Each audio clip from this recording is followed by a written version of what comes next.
Heal the world, make this a better place for you and for me and the entire human race. There are people dying, but if you care enough for the living, make a better place for you and for me. Hey everybody, Lady Cheryl here, and I want to welcome you to my YouTube channel. In this episode, I'm going to share with you my garden of gratitude. Everything in my garden this year was grown from seeds that were either saved or they were very old or people donated them to me. Okay, let's get started. Okay guys, this is a giant gorilla cart that I can't get through the pathways of my food forest anymore. So I made it into an herb garden last year. And the only thing that survived the winter was the sage and rosemary. So all these seedlings that you see here that I grew from January to now, I have strategically placed them in this gorilla cart garden bed, and I'm getting ready to plant it. Now, I have some worm castings here. I've already flipped up the soil, and I accidentally left this azomite rock dust out, and it got wet during the rain. So I'm just going to put a little bit of it in the bed, and then I'm going to plant. Now, the one thing about the azomite rock dust, even though it's in clumps, it'll break down, and it won't burn your plants, even your tender seedlings. So it's okay. I'm going to still use this and just sprinkle it all around the bed as I'm planting. Okay, because remember, I want to condition the soil. Feed the soil, not the plant. Okay? I'll be back when it's done. Okay, so I'm finished this bed.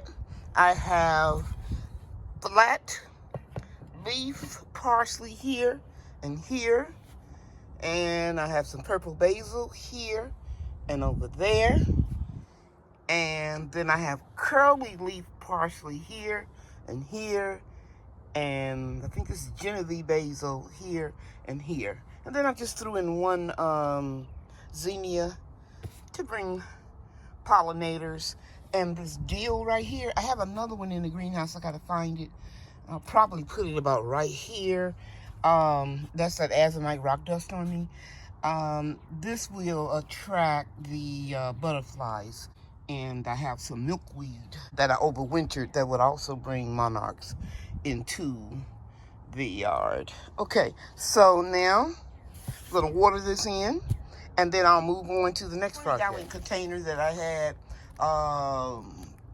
some sunflowers in last year, as well as Mexican petunia. They overwintered really well in my side yard. So what I'm going to do is just add a mammoth sunflower and an African sunflower into this container, and I may put something else in it a little bit later.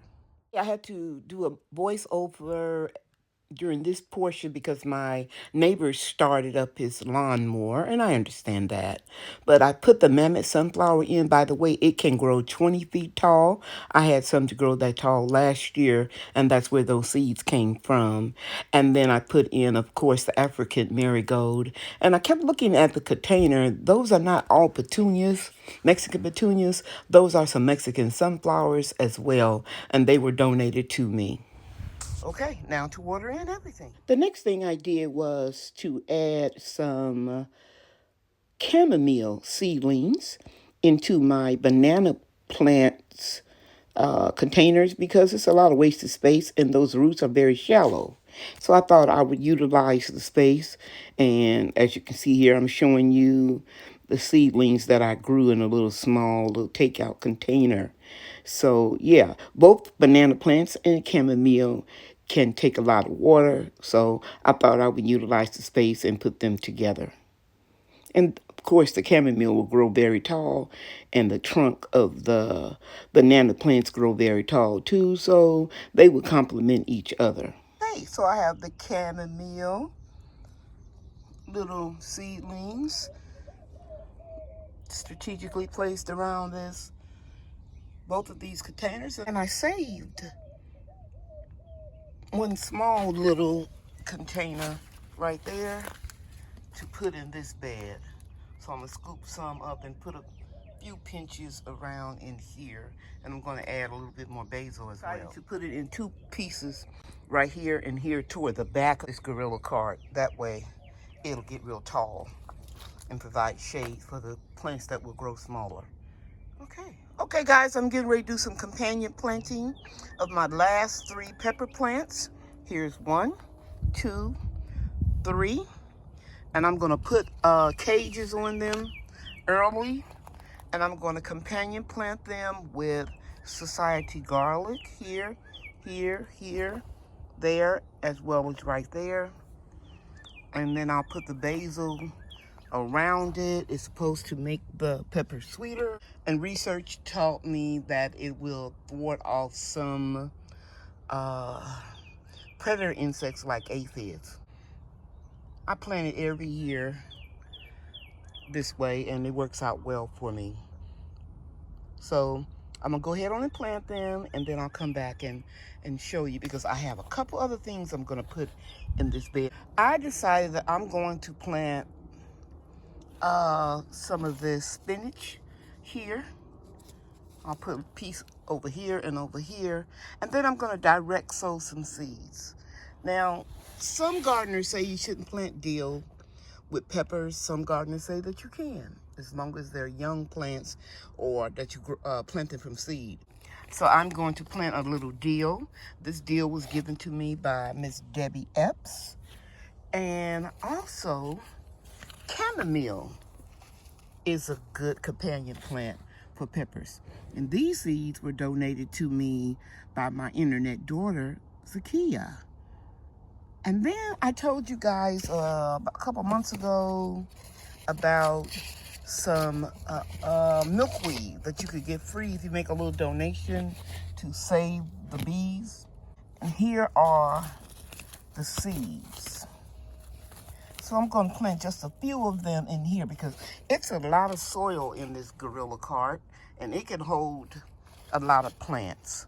So I'm going to just sprinkle some seeds in here, transplant the spinach I grew from seed, and then water everything in, okay? I'll be back when I start watering. Now, since I didn't bring any labels out here, I'm going to use this video for documentation. I put a few milkweed seeds here and here, and I'll put a label in them tomorrow. And then I'm going to sprinkle the chamomile across the back, and then I'll put the dill in the middle. Put the seeds in the soil, and I just push them down like, you know, maybe 1/8 of an inch, because the seeds for all of these are very small, so they should do well. And I'm just gonna lightly water them, just a little. Water everything just real lightly, and then I'll water again tomorrow when I use the sprayer, because I don't want to push these seeds down too far. And there were exactly 2 spinach seedlings, one right there and one right there, that was in that cup. So that's pretty cool. I thought I had some more spinach. I'll look and see.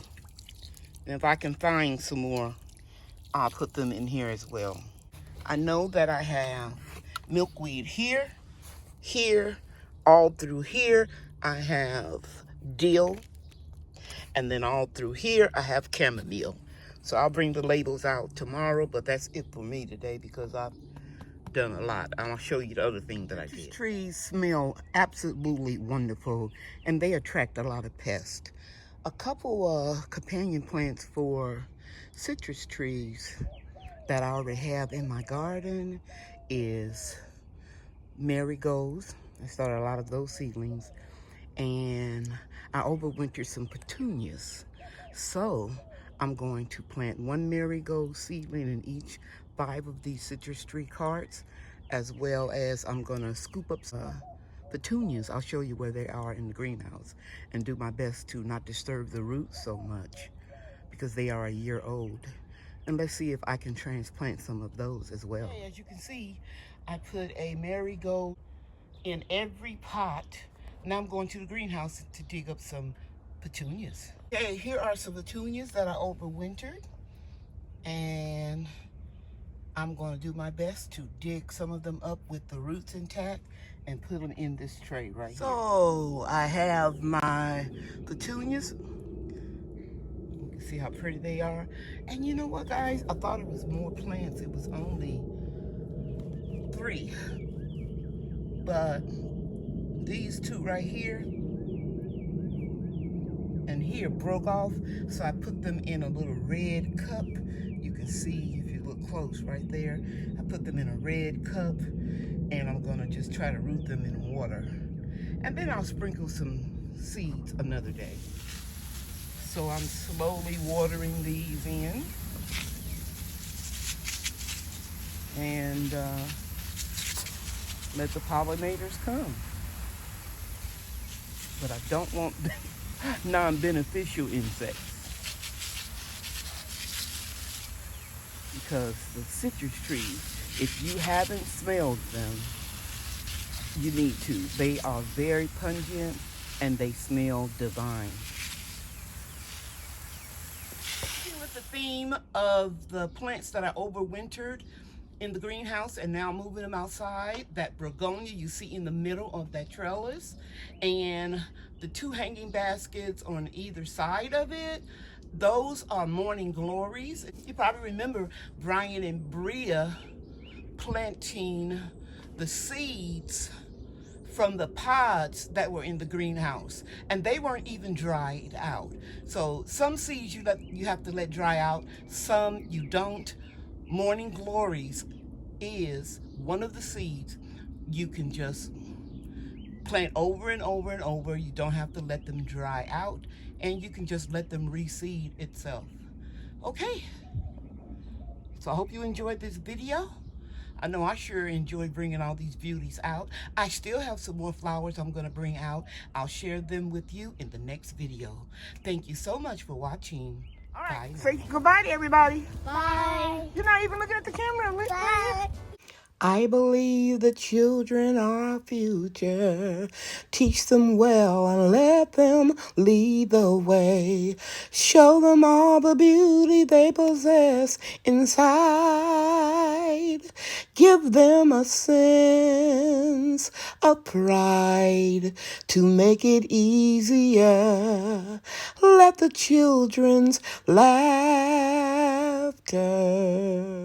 remind us how we used to be.